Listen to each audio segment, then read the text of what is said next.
Yeah, no. Think alike. Hello, hello, hello. Welcome in. Birds Up in the Podcast. It's your boy Q City. This episode 81. All bricked up. Your boy Taj the Look, Bomber. you knew it was coming. You knew it was coming. All right. All right. I do not approve of this, fellas. Yeah, I do yeah, not yeah. approve of That was this. all me. Now, That's all him. our season's over. It took a week to grieve. We're back. We really just gonna get into the off season content, off season topic. I want to go ahead and start putting this out now. We will be live streaming the draft now. Taj is a bit more knowledgeable about the ins and outs of the legal ramifications of how to do that without us getting put down. So like, gonna lean on him and do some reading as well. So we may not. What is it? We can't show like the pics or like as a, yeah. You can't show or have audio, but we can talk about it. We can react to it. We just can't have the audio. Yeah, Well, we so might be able to have the audio. we don't make enough for the NFL to sponsor one of our broadcasts. So in the meantime, we will be reacting to the draft. Last 2 years, we've gone to the draft. Can't this year, and that is all my fault. Y'all could blame me for that one. Pull out game week. Got a baby coming around that time, so I can't leave. But we will be able to live stream the draft, right? Now, the build up to that is building out our team, building out our staff, right? And then also defining needs within the team. We'll do that over the course of we got months. Yeah, we got time. The coming weeks. Yeah, we Yeah, weeks, months, we all should of be that. here So every just week. it's gonna be a long Y'all ride. tune Just in, come along with get us. your little fix. You know what I'm saying? Hear from your boys and get on about your day. Now, topic at hand. We have hired Mr. Jeff Ulbrich'd as our new defensive coordinator. Um, I have my thoughts on it. Some of them are a little left field, but Taj, tell me what you thought about it, bro.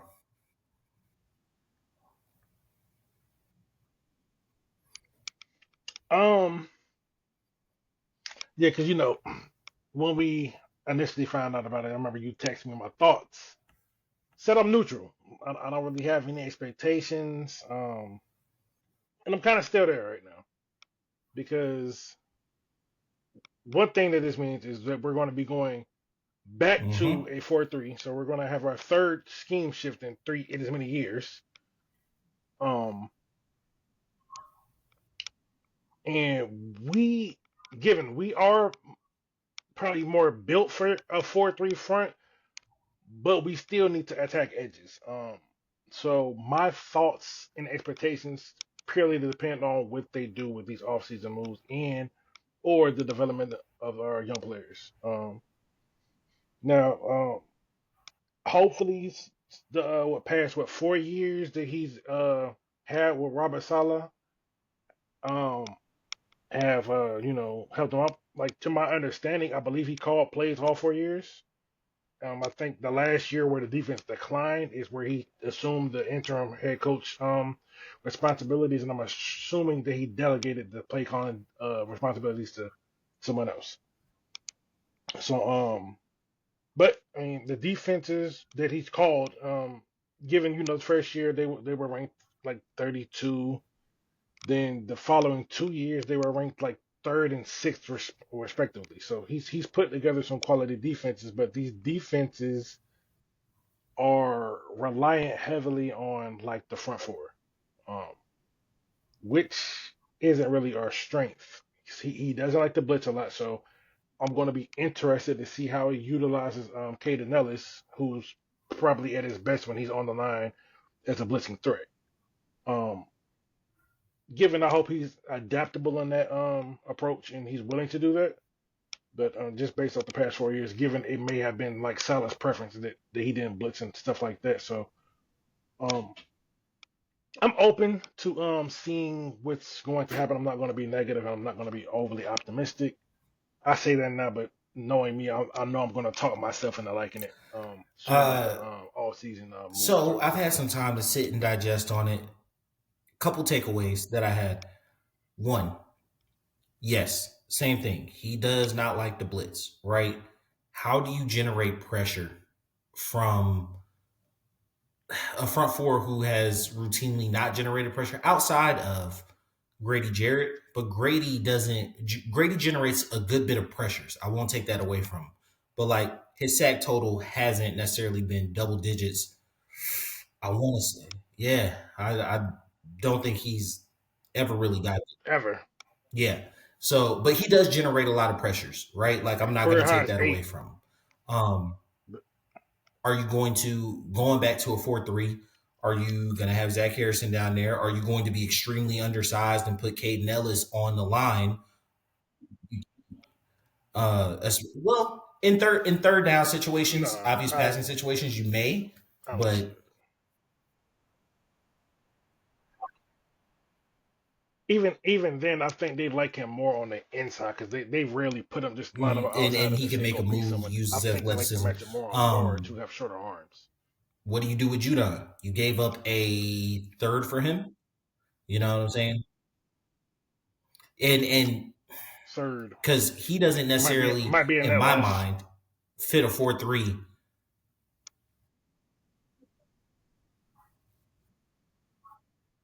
He can. He has the size But for he's it. played primarily in three He's fours what his whole six career. three 260 270. He could play in a 4-3.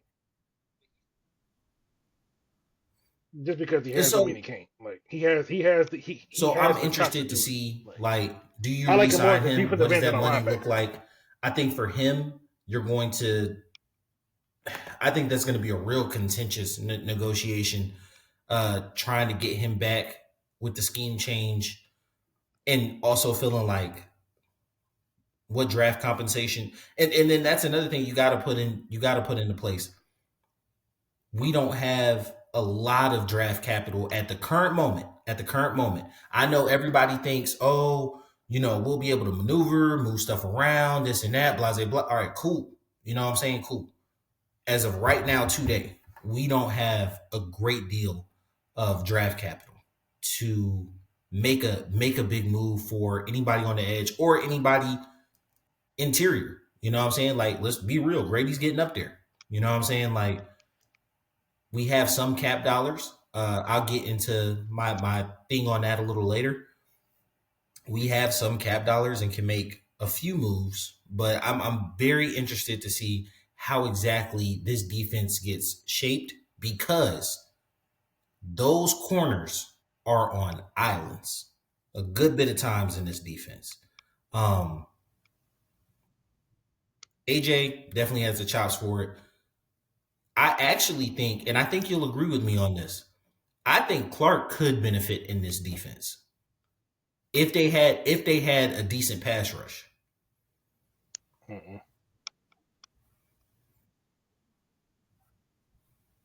He probably could, but I think Clark's a depth guy. Um, they're definitely going to look to upgrade the position, whether it be looking at someone. They probably want someone at least at a Mike Hughes level, someone who could comfortably play main end zone, because his Yeah, and defenses employ a so lot when of I cover when I three, think cover of one, these and type of some defenses, quarters, right? which is cover four. Obviously, Um, Sauce Gardner, Richard Sherman, but you don't just overly find those type of dudes, right?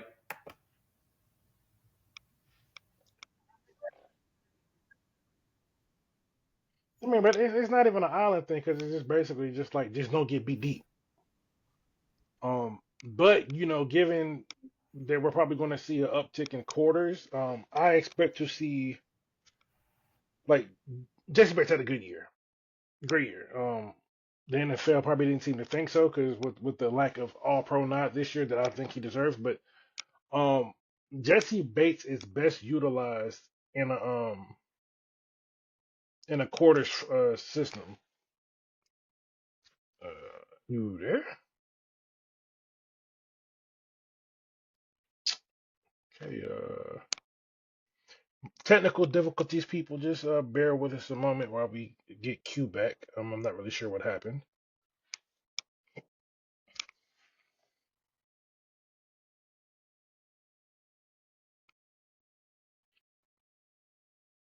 mm, mm, mm, mm.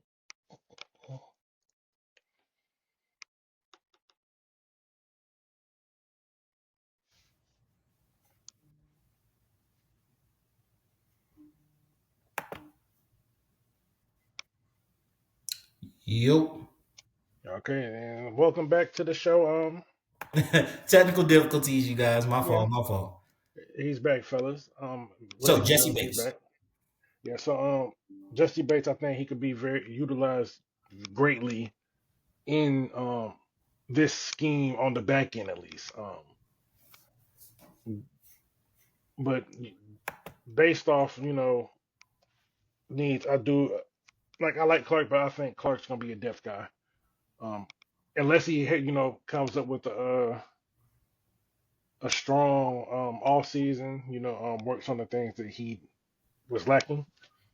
Um, I probably see us going after a corner, but I mean, that's probably on the back end. The most important thing we have to get a dominant edge guy, whether it be like a Khalil Mack through free agency, hitting on something in the draft, um,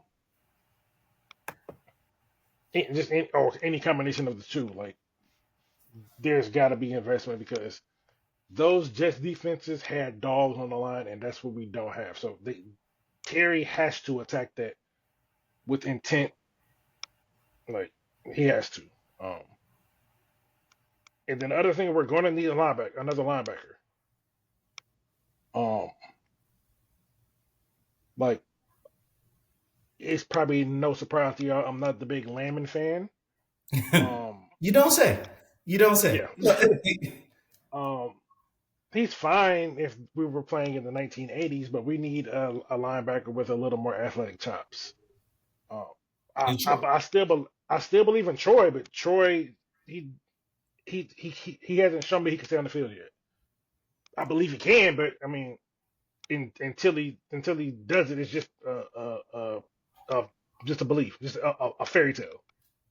No, and that sucks because like when he's out there, you can clearly see that he's making an impact, right? Like you can Yeah, I clearly mean, see yeah, the defense looks different with him on the field. He has the speed, he can cover, and that's a yeah. huge part. Now, I will say, like philosophically, you kind of see football going back to a lot of the like heavy run concepts. It's not like they extremely got away from it, but like there's been an uptick of run based offenses. Well, I'll say it this way: the only reason that we're really seeing it is because you're seeing because the NFL is a very reactionary game, right?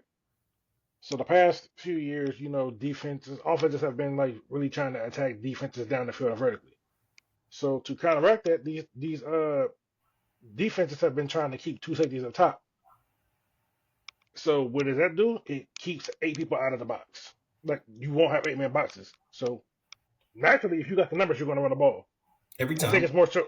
I think it's more so of a numbers game than the NFL just doing those things. Now, the good teams are able to stop the run without bringing the safety down. Um, We have and not then, consistently shown that because I think what was it, 3 games this year? Jesse Bates led the team in tackles. well, that doesn't really lean to that because like you can still show a two safety look and the safety make a tackle. Like so, I'm not really gonna go that direction with it. It's just more so because sometimes Jesse's the best tackler. Um, or just yeah, like I have to go back and look more at these Jets defenses and to see like were they heavy on disguises and stuff like that. I feel like they were pretty straight up. I just think they just defense they just had guys. Um, you I know, think the Jets didn't have what I would like to call junk defenses, like where they're really, really heavily based on confusing the quarterback, right? Or really about tricking and throwing you into like throwing coverages at you to where you saw us get Jaden on it, right? Where Caden Ellis lined up against the mm, guard, came one play, backed out the next. Jaden threw it right to him, right? But that's just like a young quarterback getting confused. I'm not saying that's a junk defense. I'm just saying like that defense was predisposed to trick a quarterback into throwing into that area, right? Like Mm. when that is your whole playbook. What was Buddy in Green Bay? Dom was it Dom Capers? I wouldn't say that was a junk defense, but his defense was predisposed to try to trick you, right? Like that was a great deal of his playbook. And I wouldn't say the Jets defenses are like that. The Jets defenses are way more designed on we're going to pressure you up front. Our linebackers, one linebacker is usually going to be a run fit, the other two are going to drop.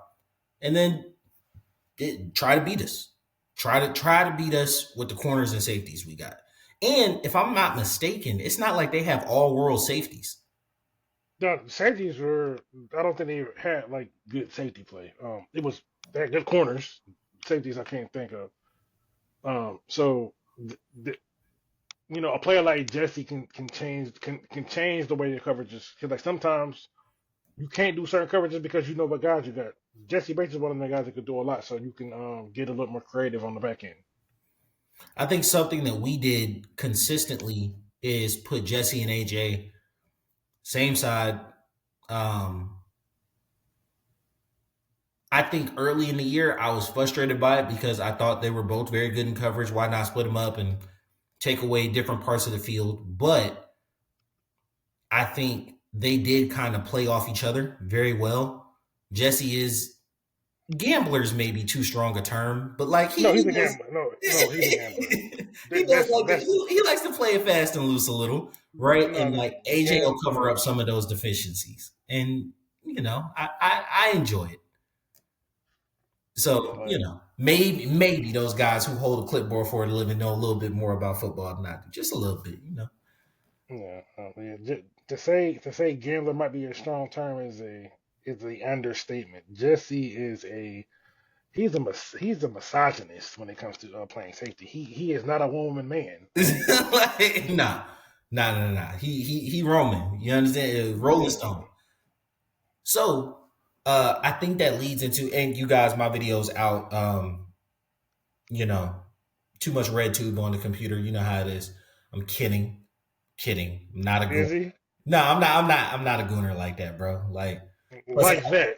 hey, nah, yeah. Plus, you got a phone. You don't need all that. No, I'm kidding. Yo, all right. Look, I'm really gonna have people thinking. No. Yeah, video's just out. But one of the points I brought it up in the last video. I went back, looked at it.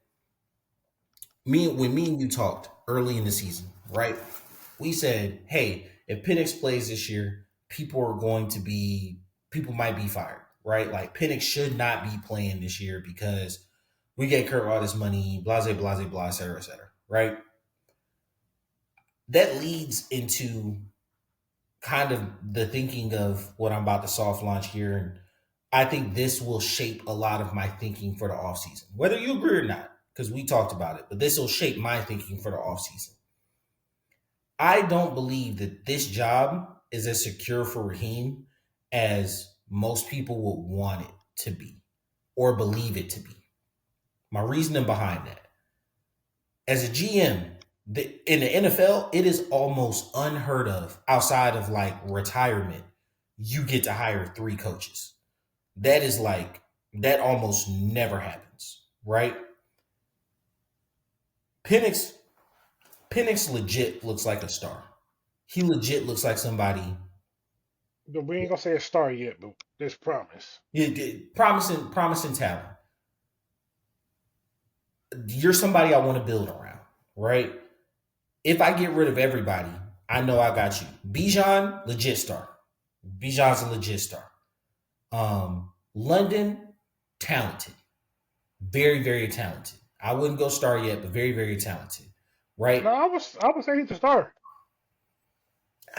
It's your first year over 1,000 yards. I wouldn't really He's a, call. I mean, fourth in the NFL in yards. I'm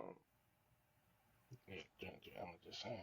I don't know because like I mean, to me, it's not a coincidence that the first year he gets halfway decent quarterback play, he goes off. no, I don't disagree with you, but me and you are real tapped in on watching every game, knowing the team. I wouldn't call him like an Eagles fan knows Bijan. I don't know if a Steelers fan truly knows Drake London. You know what I'm They saying? do. They do because Drake London's entering top 10 talks. He's like I've been seeing it. Drake London's been in a lot of top 10 lists this year. And hey, look, I wanna. That's me thing. Then I want to see it again for another year. But considering I think he has a lot of No, promise. Drake London's a star. Bijan's a superstar. I give you that because like Bijan is getting up there with like Justin Jefferson, like type of notoriety in the teams. But like, He's a household name. Like B's, you know you're good when you're on a first name basis. yeah, Bijan, yeah, exact. Jetta's Bijan, like you know him from first name. So, but the point I was gonna get to is the fact that like you have these building blocks on the offense. I I think the offense is going to be straight this year. I think Zach Robinson took his lumps last year. I think a point that you brought out, and I think was repeated and shown out, especially over those last 4 games. Zach Robinson had an offense he wanted to call, and Kurt just couldn't execute it to the highest regard once he started to go into the tank. Right? Cool. With that being the case, I think the offense is going to do well this year. If the defense lets us down, right?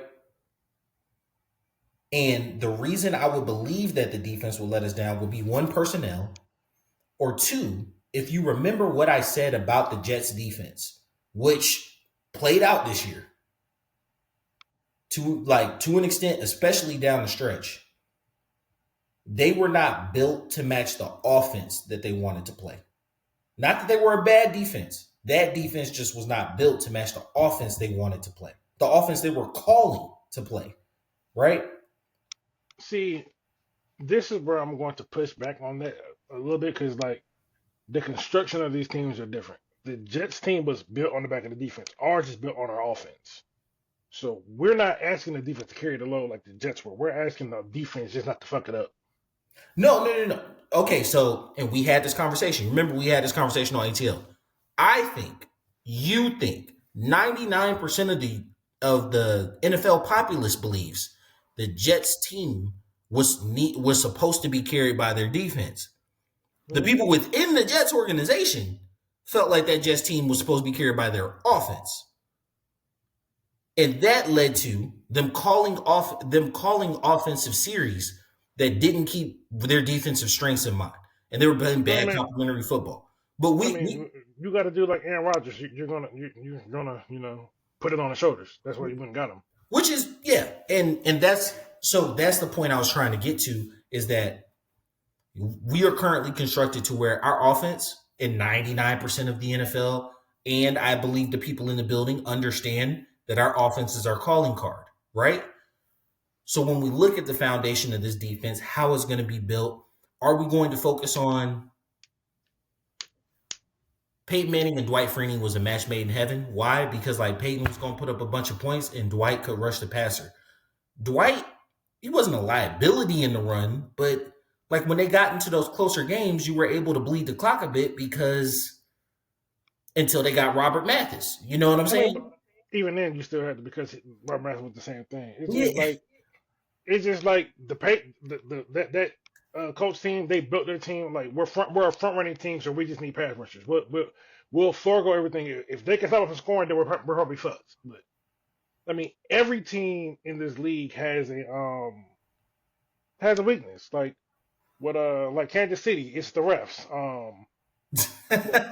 Bro, I'm not gonna let you do that. I'm not gonna let you do that, bro. Like um. Uh, it was two bad calls. hey, Other hey, than hey, that, hey, like it was hey, clean, bro. hey, I kid, maybe, but like the Houston Texans, their O line, maybe play calling. Uh, the Ravens, not catching key passes. Timeout. Like, cause this ain't even ATL. This ain't ATL at all. We not gonna get too far away from the Falcons. Mark Andrews had money on the fucking Bills. Like, yeah, I'm not trying to get demonetized. Mark Andrews had money on the Bills, dog. Bruh. There's no way There's the and y'all see me getting this passionate about it because like one, I hate the Lamar slander, bro. I hate the Lamar slander. Lamar is the second best quarterback in the league by every measurable statistic that you have, and people consistently shit on this man's name. You know what I'm saying? Putting people like now, I'm not gonna cap. I did put Burrow ahead of him, and I'm had Burrow made it in, I probably would have still been comfortable putting him ahead of him. I'm not comfortable putting Josh ahead of him, especially after that game, because like Josh didn't win that game. Mark Andrews lost it, bro. Like that's is very frustrating. It's very very frustrating. Um, but I digress. Lamar is still like, and then the discourse around him is crazy work. I saw a man with a straight face say he made that pass as hard as possible for Mark Andrews. Oh yeah, Mr. Chris Sims. Yeah, He put it between the 8 and the 9. Where else? You act like it was a shoestring catch. yeah. He just had to bend down a little bit. Like, Bruh. So that was irritating. That was irritating. yeah, for sure, for sure. But regardless, Yeah, we gonna get off that. We gonna get yeah. off. But yeah, But every team has their weaknesses though. but Whatever. can we stay there? Can we stay there for 2 seconds? Not about that Yeah. game or anything. Just the Ravens in general, right? Mhm. So Ravens had a super dominant offense last season, or a super dominant defense last season, right? Buddy goes to Seattle. They get a new defensive coordinator. If you look through like the first 6 or 7 weeks of the season, boy, they was giving it up like a drunk cheerleader on prom night. It was bad. Yards, points, everything, right? The Ravens offense, if you look at their offensive identity throughout the year, became extremely run based, play action oriented. Not they didn't get too far away from Lamar designed runs, but like Rashad Bateman became like just the automatic deep threat, right? They focused on a bit more shock plays. And then what happened to their defense? Their defense like rounded into form because their offense started playing complementary to it, right? That's just the point I was trying to get about Ulbrich'd.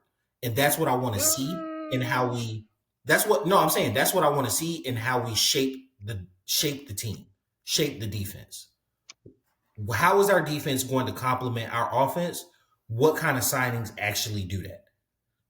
Well, Are we we just are we got going to. to be a heavy run based type of defense? Like, are we going to be a defense just built to completely stop the run? Probably not. Even though those Jets defenses were good, but they got after the passer. What I'm expecting is them to prioritize the pass rush because I think they're gonna try to have a laser show next year on offense. Talking about like New Year's Day, July 4th. It's gonna be fireworks every Sunday down in the bench or wherever Michael Penix is going. So if they're going to try to be a front running team, because I believe they fully believe we all believe the offense is the stronger side of this team. So if you believe in the offense can score points, like period. So I think that will lead me to think that they just want a defense that can get teams in passing situations and go get the quarterback. So I think we're gonna go after more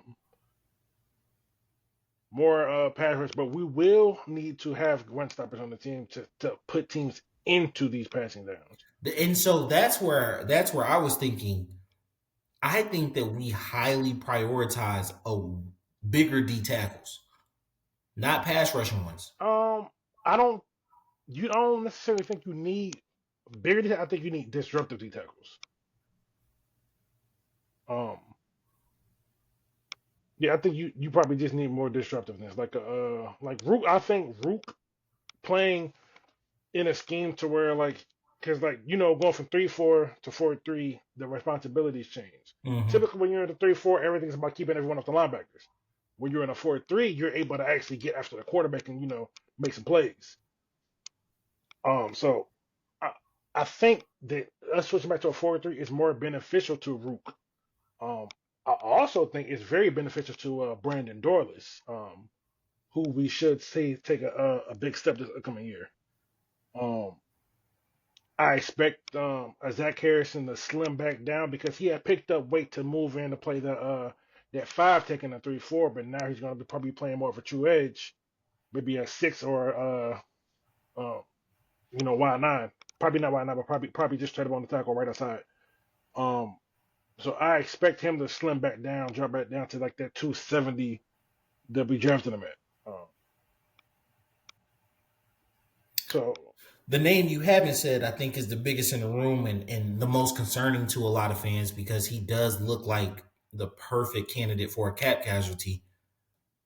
well, I mean, I'm just talking about the young guys right now. I'm not talking about Grady Jarrett. I do believe Grady Jarrett has a place on this team.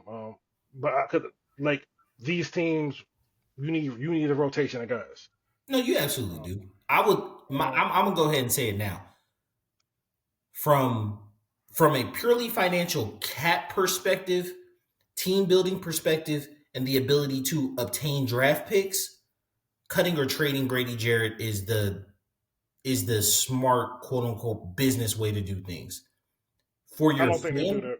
for your fans, for people who want to see the team, I want to see Grady on the team next year. I don't even think it has to do with the team. I think for the locker room, they're going to keep Grady. With my money is that they extend him on something that lowers the cap hunt because he knows he's not going to get that top dollar. He wants to be here though. So I expect them to maybe give him like a 1 or 2 year extension, something that'll lower the cap, his cap. Because I think his cap is like what, almost 20 million or something like that. Is so right now is 19.5. Yeah. If you give him 2 years and like 28 mil, I think it is, you could lower it all the way to 14. And Well, that you could last probably year's you could lower it way more than that, just depending on how you want to structure it. You well, you could you you could really just kind of just add on some funny years and just like we'll just do year by year and see how it goes. well basically if you give him that 2 year extension lower to 14, that last year is basically a cut year. So you're guaranteeing them this year and next year. I mean, yeah, but I mean, it is all depends on how much new money they want to add to it. Because Grady, because because the thing is, Grady has no guarantee money left. So No, so that's what I'm saying. If he goes ahead and signs an extension, you're basically giving him 14 in real cash yeah, this that's year. what I'm saying. Like you can just because the thing is, you could finagle that any way you want to. Yeah, but I mean, Grady's not signing no 65 million dollar deal anywhere. You know what I'm saying? Here No, or he's not. else. That's what I'm saying. So you can get him that you can get him for a very reasonable deal. Um, I think everything that I looked at said 13 to 17. I feel like 14 is reasonable. probably around there. But the person I do expect to get cut is Anyamata. Um, yeah, because I mean Anyamata's like either Grady's age or a little bit older, and he didn't have that good of a year. And we've drafted over him multiple times now. Yeah, so yeah, so I could see him going because I still think they want a vet in that room. Um, so I don't really see a point in cutting Grady just to go get another veteran body that would cost you something when Grady still gives you good production. Just extend him. He wants to be here. They want him here. They'll work it out. We need to get to start a new league year so that we can see what the true list of free agency, what the true list of free agents But are, and then one thing we need to see is how much the cap's going up. yeah. Um, Well, I mean, most players proration has that cap been well, eaten up. well, So I'm not even talking about the proration. I'm just talking about like sometimes it jumps higher than you would think. Like last year, it jumped more than people thought. Um, but on offense, we may have a pretty decent sized hole to fill on offense. With Chris Dorman, Drew Dorman. All right, forgive me, Drew Dorman. I don't think they're gonna resign him.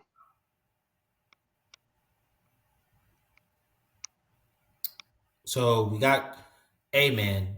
Chris isn't up for 2 years, is he? No, I said I mean Drew Dorman. No, but I'm thinking Chris isn't up for 2 more years. Maybe I'm not sure, but But I know his contract is going to be a monster because he's had an all pro well, season. He's he's already had got a monster contract. But we talking about Drew right now. Like What about Drew, the guy that's a free agent? No, I'm thinking off the top of my head. If you're like from a team building perspective, it makes a lot of sense to just restart the clock there. Yeah, that's what I'm saying. That's what I'm saying. I don't think we're going to resign him Yeah, it because makes. we have two good guards, But Lynch and Bergeron. It's easier to find probably just some young guy and just throw him out there or get like a free agent that's cheaper. We don't need top of the market at the position, uh, especially because the offense didn't really drop off when he was out. yeah, but can you afford?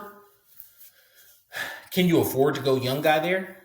And what do you think Drew would be I asking for? mean, you can just go get a right now he's the top center in the free agency class, so he's going to get probably 10 to 12 mil. That's what I was thinking. 12 is top of market for a center Yeah, and I don't know if they are going to do that. because they If have they to do, be. So what you looking at? You looking at 4 for 48 type thing? yeah, something like that. And I don't know if they want to do that. They could, but I mean, center is it's a relatively easy position to replace, especially when you have Chris Lindstrom by you. Like, is because like when Chris Lindstrom was when Drew Dunbar was out, I didn't notice any drop off in the way the O line performed. Mm-hmm. So that just leads me to think, and I'm pretty sure they noticed that. Like, when he went down, like it didn't really stop us from doing what we needed to do. So do we really need to pay him 10 to 12 million a year? Probably Mm-hmm. not. Let him go and get and hope for a compensatory pick that we just don't never seem to get. Well, depending on compensatories are just based I mean, upon it depends on what we bring him back. I understand that, but yeah. you know, I don't even know what we're bringing back. But I mean, if that's what I said, hope. Like, Do we have a replacement on roster? Can't think of it off the top of my head. Noozle, I believe, unless he's a free agent too. But I think Noozle, the dude who filled in for him. But I think one of the things me and you had discussed along the line that we probably need to start looking at is, Jake Matthews is getting kind of up there. He's only 33. Tackles played till about like tackles played a long time, like, and he ain't had no drop off. So I'm not really worried about a Jake Matthews replacement right now. That's not a priority to me. If we had that space, I don't know. Like I wouldn't. This isn't the year for it. We No, have no, too no. many I'm, needs on I'm defense. back to Drew. I wouldn't say that signing him would be a bad move, It right? wouldn't be a bad move, but it's not. I don't think it's necessary. And I'm not gonna lie. We have now got to become incredibly cap conscious, right? Like real money, they have it to spend, right? But like we have to be cap conscious because we made the decision to pivot. It's the right decision. I agree with it, right? But like we're gonna eat a good bit of Kirk's contract, and we still do have a rookie contract that we want to benefit from. You know what I'm saying? So I don't. The benefit was gone the minute you signed Kirk. Like you at this point, you might get a year to benefit from it, maybe, and that won't be until what 2026, 2027. 2027, because you'll re-sign Penix at the end of 26, roll his money over. If he plays good, you'll sign. You can't. I don't. You can't re-sign him at the end of 26. You have to complete 3 years. Yeah. I don't. Well, man, you. I don't. You could, but I don't know. I don't know if you do it after the third year. I mean, that's where most guys got theirs. Only a couple. Like Jalen Hurts is probably the last one I could think of, and like maybe Trevor Lawrence. I think. Yeah, most guys got theirs after the third year. Like a Burrow got his after 4, I think. Yeah, because he was hurt his first year. Yeah, he sure. I mean, he made a Super Bowl. No, he could have got it the third year. That's an excuse. And the Bengals are notoriously bad for how they manage those situations. Jamar Chase still ain't been paid. Yeah, and they're putting themselves in a very precarious situation because Jamar Chase wants to get paid this year. T. Higgins wants to get. Well, T. Higgins has to get paid by somebody this Oh year. yeah, T Higgins gone, bro. Um, T gone. then on defense they got Trey Henderson. What did they do with him? who's Um, who's getting old. So like I can understand if you didn't want to re-sign yeah, Trey Henderson. He's your best defensive player though. yeah, and Like he's you led the can league in you sacks, can but just let him walk. Like so it's a very interesting situation over there, as well as the one in Dallas, because they kind of had funny money situations, and then them not being able to get an ideal coach because people aren't exactly getting to be Jerry's yes man. I think this is a whole shovel of blood for Kellen Moore to take that job. Like we know what's gonna end there, bro. It's just a 1 year thing because they're talking about Dion. Dion's not taking any jobs where he can't coach his son. I remember somebody was like, "Well, he ain't gonna coach him anywhere in Colorado." Yeah, but he won't have to coach against him either. Yeah, and what is that? Oakland or not Oakland? Las Vegas. Vegas has flat out said no. I don't think that's what I'm saying. Like they're not taking that full responsibility. You look at the Giants. I don't think he wants him to go to the Giants. And the Giants, like, let's be No, real about it. Let's no, be he real said about it. The Giants he usually didn't don't say the have Giants. bad starting quarterbacks. No, but one team for sure he don't want him to go to Cleveland. Oh He hell said no. there's a couple. He said there's a couple things he don't want him to go to Cleveland. I don't think he has an issue with the Giants, but the Cleveland because they never had like the quarterback. It's a quarterback graveyard, so he don't want his son to go in there for sure. The Giants, I thought that at first, but then he said I never said that. The Giants have had poor misman like have been poorly managed for a minute now. And people just like because it's a big city in this New York, like and they make the playoffs once every 5 years and get washed, people be like, it's a decent team or whatnot. But hell, bringing it back to the Falcons, if somebody really like put feet to fire and was like the Falcons are a poorly managed team, I wouldn't. It'd be hard to rebuttal you when in the past 7 years we haven't made the playoffs and our highest win total has been 8. Yeah, You know what I'm saying? So I keep that energy all the way around. Don't I'm not playing favorites with it. Like the Giants are a poorly managed team. And so like and to an extent we are too, which leads me circling all the way back around. The take and the lens that I'm gonna view the offseason as is that black coaches, and I'm not trying to be like, you know, racial bait or whatever, but it's just a fact. Black coaches have notoriously short leashes, right? Black general managers have had short leashes, but I feel like Terry's gotten a decent one. yeah, he's had like Terry's gone yeah, through 4 quarterbacks. 5 if you really count Heineke, but like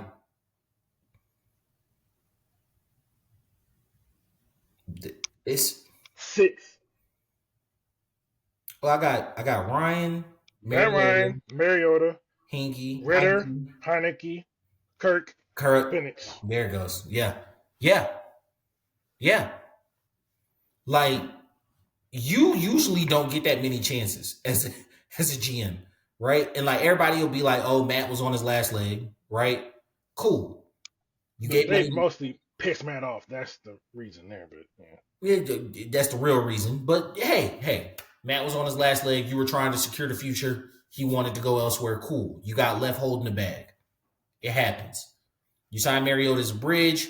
You knew he was a bridge. You signed Ritter or you drafted Ritter that year.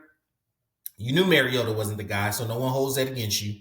Ritter, you managed that season. However, I think, and me and you started the pod that year, and I think both of us were like, why isn't he starting like week 6 or 7? You know what I'm saying? But whatever, cool. You go Ritter and Heineke back and forth, and that was just as much Arthur Smith's fault as it was yours. That Kirk one, it looks like you made the right pick with Penix, which will let a lot of things be forgiven. But like a bad offseason, a bad defensive showing, really being leveraged on our picks right now because of the tampering and then the Judon trade, especially if you don't re-sign Judon, could lead Terry to getting fired. And if Terry gets fired and a new GM comes in and our offense does show well, I really worry for Raheem's job. I know you know. because you said, nah, if the offense shows well, he's good. I wouldn't be surprised if they want a full reset after letting Terry go. I think Raheem got got a decent leash ahead of him.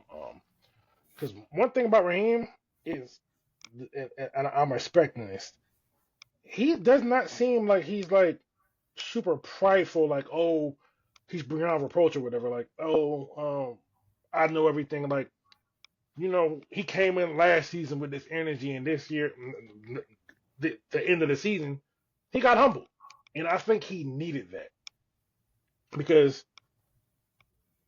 I can't speak for you, but I didn't expect Jimmy Lake to get fired. I thought he was going to run it back with him. It takes balls to do that. We were wrong. Good coaches make those type of decisions. All right, yeah, didn't work. He fired Jimmy. He fired Jimmy Lake, and he got rid of Jay Rogers. He identified weaknesses and he acted on it. He's also come out and said, "I am working on the clock management, so we don't repeat those mistakes." He's seeing things, he's addressing things, and he's attacking them. Those are signs of a competent coach. Um, I think he's going to be fine. Terry, because as a general manager, it kind of sucks because like it's easy to blame Terry. Oh, he hasn't done this, but you got to realize the man has drafted for four different defensive coordinators. It's kind of hard.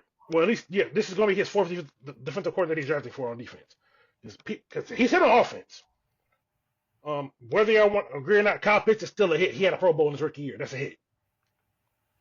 Well, maybe not a grand slam, but that's a solid pick. He got on base. He got on base with Yeah, that one.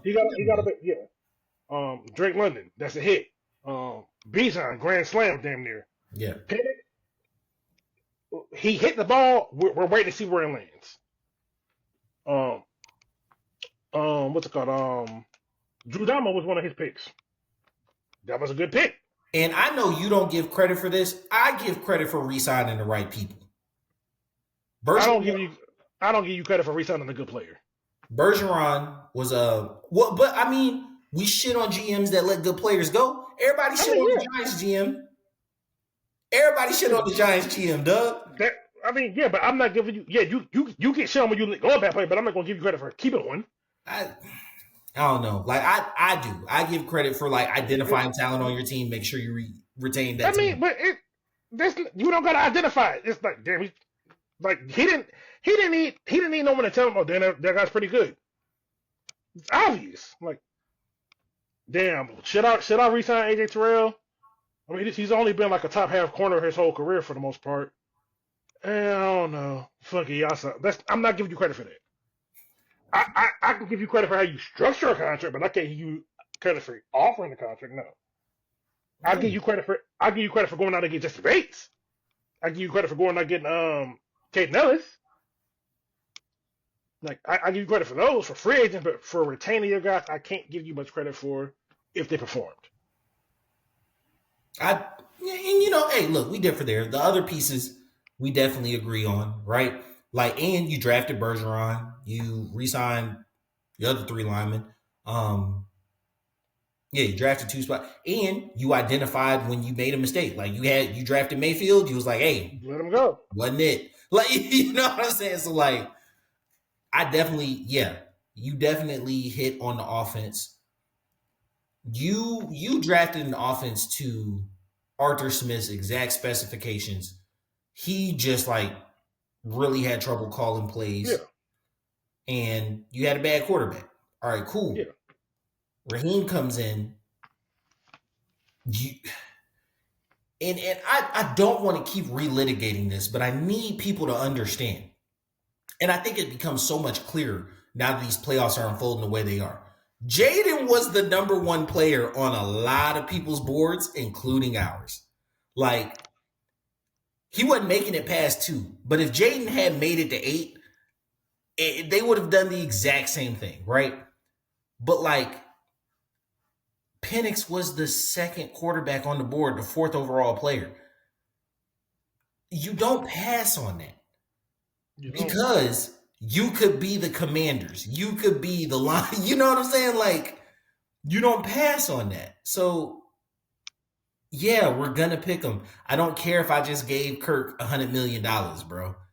I did not know he was going to be here. If I knew that, like, you want to know what one of the dumbest conversations I had was talking to a Commanders fan, right? And they were like, oh, that would have been like if we went out and gave Sam Darnold $100 million. I said, no, it's not the same at all, because everybody named Mama knew Caleb was going one. The Bears made that totally and wholly clear, which means you have the full gambit and selection of every other player in the draft, including quarterbacks. The only people who truly had a full slew of every other player in position were the Bears, the Commanders, and the Patriots. The draft started at 4. You know what I'm saying? And we said that multiple times. The draft really started at 4. With that being the case, you cannot predict how the 3 teams in front of you were. You can have thoughts. You know what I'm saying? You have the thoughts, yeah. But you can't say, yeah, Joe Alt is going here. Malik Neighbors is going there. The Giants very well could have picked a quarterback last year. They could have. I think they might be regret that they didn't.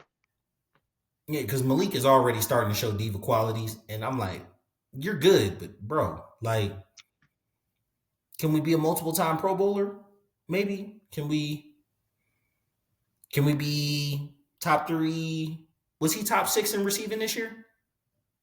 Top 6. I think he was. I think he was 6th.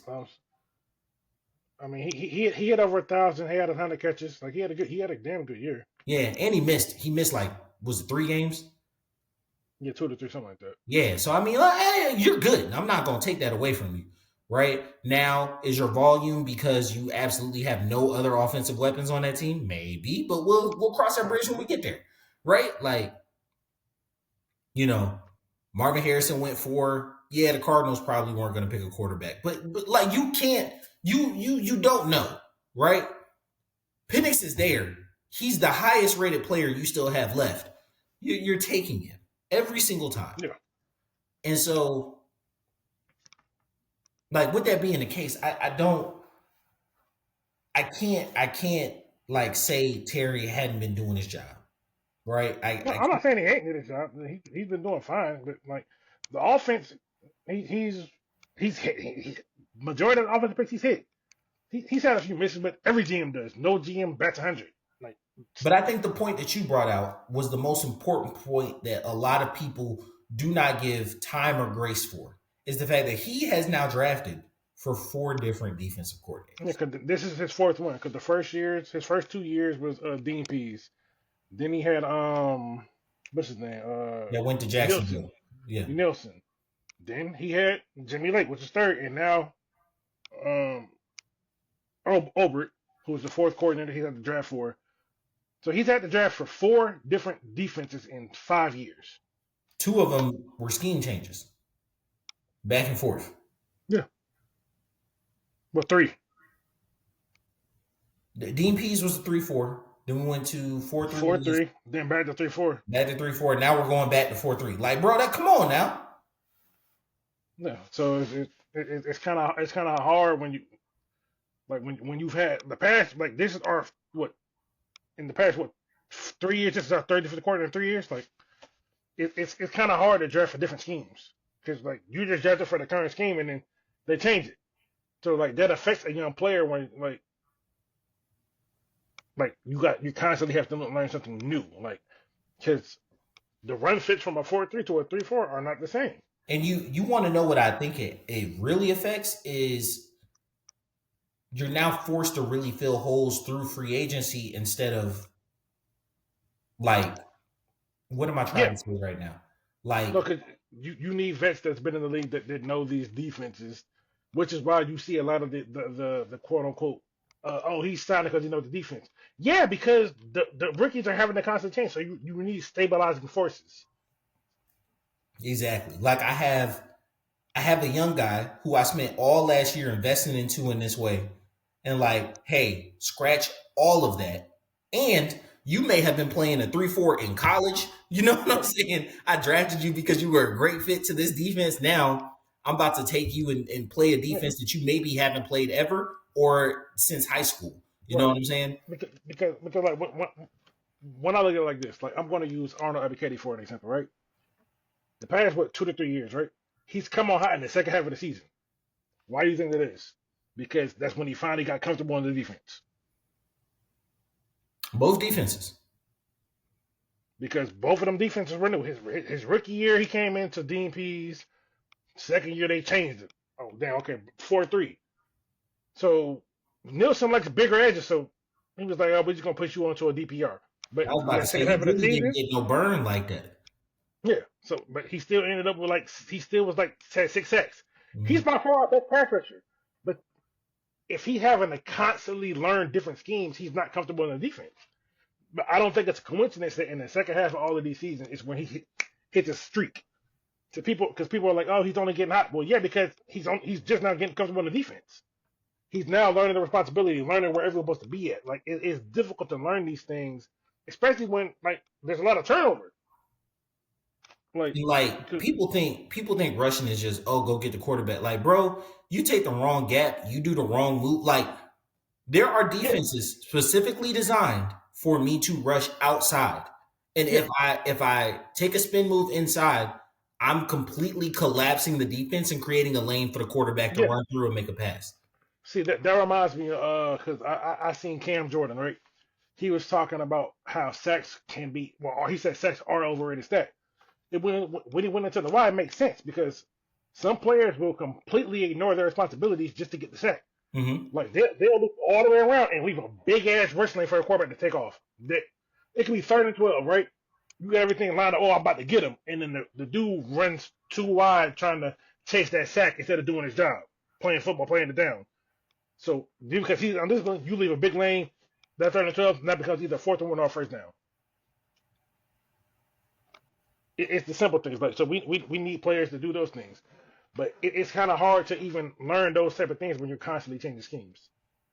This is Yeah. Ebiketie's. Arnold Ebiketie's going to his 4th year in the NFL, and this is the 4th year as the coordinator. And he's literally went from 3-4, 4-3, 3-4 back to 4-3. Like the run fits are different. It's tough, and it's not like he's staying in similar schemes when he goes back to the 3-4 because the philosophies are different in each one. So it's rough. But like, so just to put that on the player, like, when you look at Terry, it's rough for him because he's like, well, I drafted this guy because whenever you draft a player, you're drafting them with the envision of that rookie contract. So you have to like, all right, 9 times out of 10 when you draft someone, they're not going to be who's there. It's very rare that they're that guy in year one. So you're drafting them with the expectation of like, what do they look like in 3 to 4 years? It's kind of hard to foresee that when you're changing schemes back and forth. Now, if yeah, because like, look, if I'm in the GM's head, and we'll get out on this one, but if I'm in the GM's head, right, and I have someone like Arnold Ebiketie, year one, I may expect rotational limited production. Year two, I'm expecting you to be a rotational starter. Year three, I expect you to be a starter. Year four, we're really going to be chopping out what this extension looks like because I expect you to be a hit, right? You almost have to reset that clock every time you switch a defense. Now he's in his 4th year. What is his mind state and his mind frame on making impact plays? Is he going to be that guy who loops all the way around because he's like, bro, this is a contract year for me? You know what I'm saying? Like he has 6 sacks his 2nd year. I think he had 5 last year or 4. Um, I think he has 6. Man, let me. Arnold Ebiketie, he had so his rookie year he had 2.5. Then he had 6 last year and 6 this year. Yeah. So like he's coming on. Am I going to be somebody that? Am I okay with 6 again? Probably. That'll get you a decent amount of money, right? That'll get I think 6 will get you a contract. It won't get you it'll be like a middle market guy. yeah. It'll be 12 to 16. Not. Maybe a little less than that. Probably, yeah, Eight to about probably 12. 8 to 12. Yeah. 8 to 12. 8 to 12, right? That's good money. 8 to 12 over 2 years, right? 16 to 24 mil. That's not bad money. But like, I gotta get that, and I gotta get that in 4.3. Is it going to be the same 4.3 that we were running where I produced in 6x a couple years ago? Now, the one thing I can say is that differs from like this 4-3 differs from the Nielsen 4-3 in the fact that they don't rely on big ends like because the Jets took Will McDonald who's like with 6'3", 240. Mm-hmm. You had Hassan Reddick 6'1", 240. These aren't big ends. Evan Kennedy's about 6'3", about what 255, 260.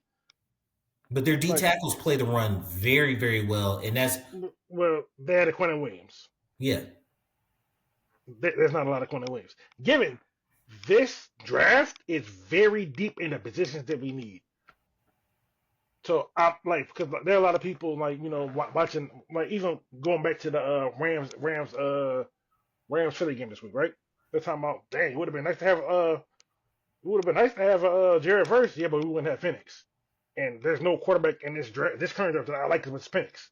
So I mean, And had we not had Penix and Kirk melted down the way he did, now granted, does Kirk melt down if Penix isn't on the roster? I don't know. probably not.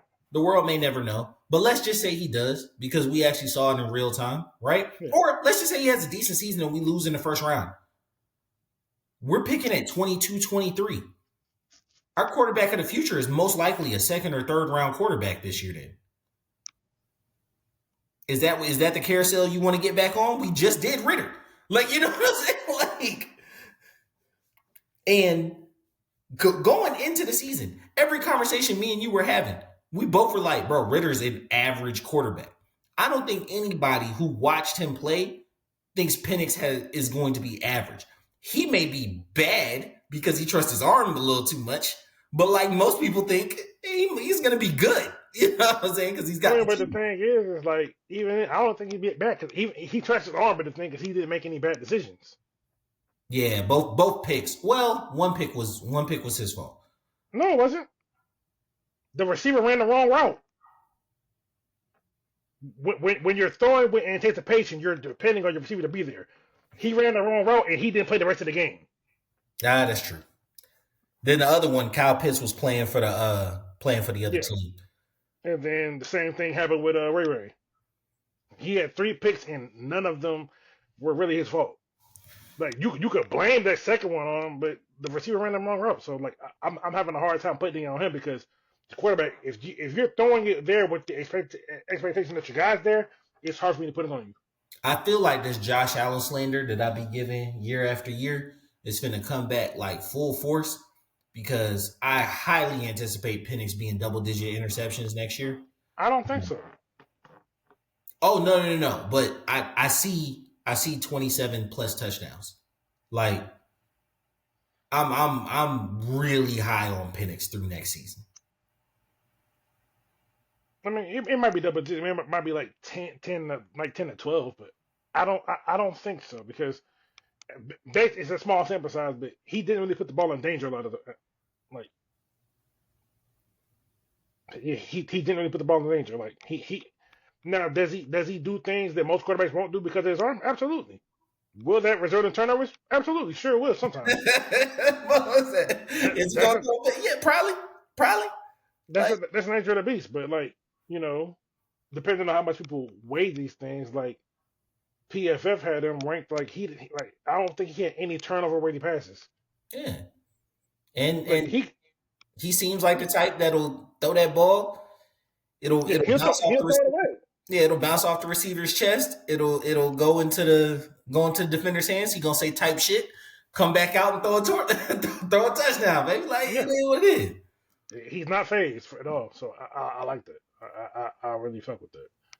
So yeah, video was out. We went a little long, but appreciate you guys that stuck around. I'll go ahead and splice these together.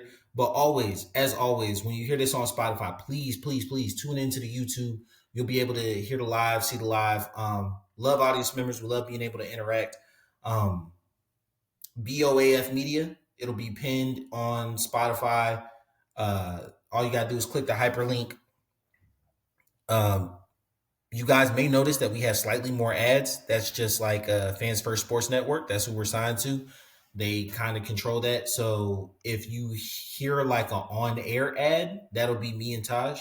But those breaks within the video, that's them. Got some feedback about that one. I'm not gonna lie to y'all, that's not gonna change. So if you want to hear the full audio without having to do that, you can just come to the YouTube. Always need subscribers. Love to see y'all there. Um, Other than that, Taj, you got anything? That's about it for me. All right, it's been your boy Q City. Your boy Taj Bravado. We out.